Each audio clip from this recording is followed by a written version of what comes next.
22.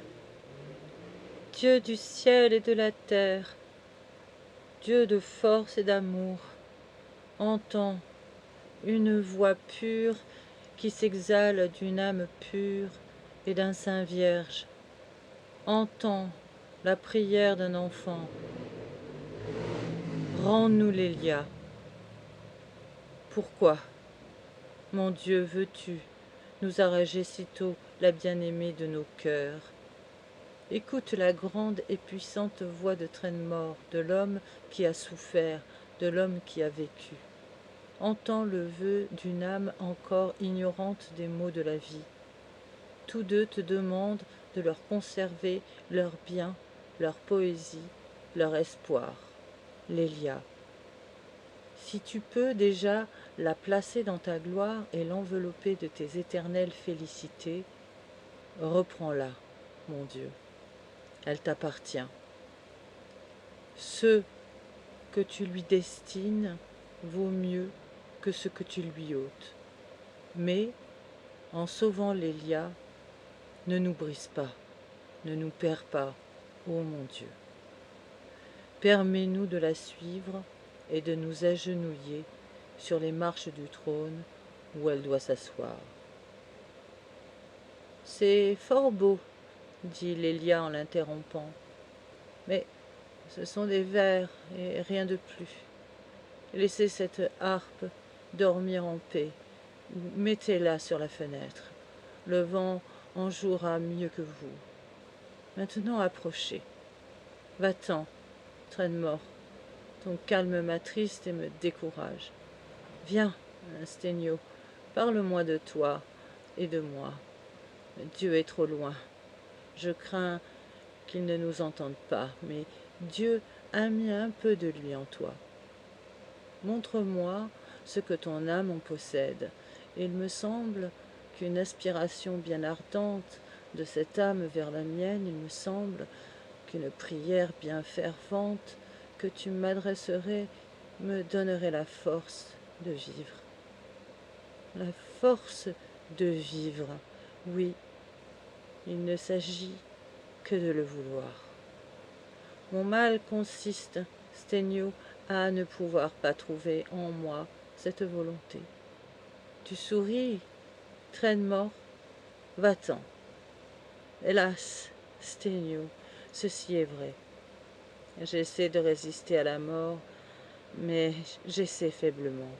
Je la crains moins que je ne la désire. Je voudrais mourir par curiosité. Hélas, j'ai besoin du ciel, mais je doute. Et s'il n'y a point de ciel au-dessus de ces étoiles, je voudrais le contempler encore de la terre.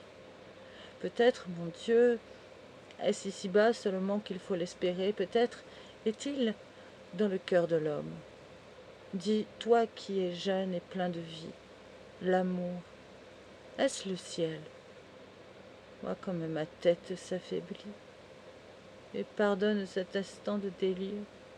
Je voudrais bien croire à quelque chose. Ne fût-ce qu'à toi, ne fût-ce qu'une heure avant d'en finir, sans retour peut-être, avec les hommes et avec Dieu. Doute de Dieu, doute des hommes, doute de moi-même, si tu veux, dit Sténio, en s'agenouillant devant elle, mais ne doute pas de l'amour, ne doute pas de ton cœur, Lélia. Si tu dois mourir, à présent, s'il faut que je te perde, ô mon tourment, ô mon bien, ô mon espoir, fais au moins que je croie en toi une heure, un instant. Hélas, mourras-tu sans que je n'ai t'ai vu vivre? Mourrai-je avec toi sans avoir embrassé en toi autre chose qu'un rêve? Mon Dieu, n'y a-t-il d'amour que dans le cœur qui désire, que dans l'imagination qui souffre, que dans les songes qui nous bercent durant les nuits solitaires? Est-ce un souffle insaisissable? Est-ce un météore qui brille et qui meurt? Est-ce un mot? Qu'est-ce que c'est, mon Dieu? Ô ciel, ô femme, ne me l'apprendrez-vous pas? Cet enfant demande à la mort le secret de la vie, dit Lélia. Il s'agenouille sur un cercueil pour obtenir l'amour. Pauvre enfant, mon Dieu, ayez pitié de lui, et rendez-moi la vie afin de conserver la sienne. Si vous me la rendez, je fais vœu de vivre pour lui. Il dit que je vous ai blasphémé en blasphémant l'amour. Eh bien, je courberai mon front superbe, je croirai, j'aimerai. Faites seulement que je vive de la vie du corps, et j'essaierai de vivre de celle de l'âme. Entendez-vous, mon Dieu, s'écria Sténio avec délire, entendez-vous ce qu'elle dit, ce qu'elle promet? Sauvez-la, sauvez-moi, donnez-moi Lélia, rendez-lui la vie. Lélia tomba raide et froide sur le parquet.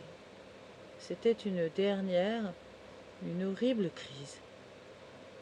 Sténio la pressa contre son cœur en criant de désespoir. Son cœur était brûlant.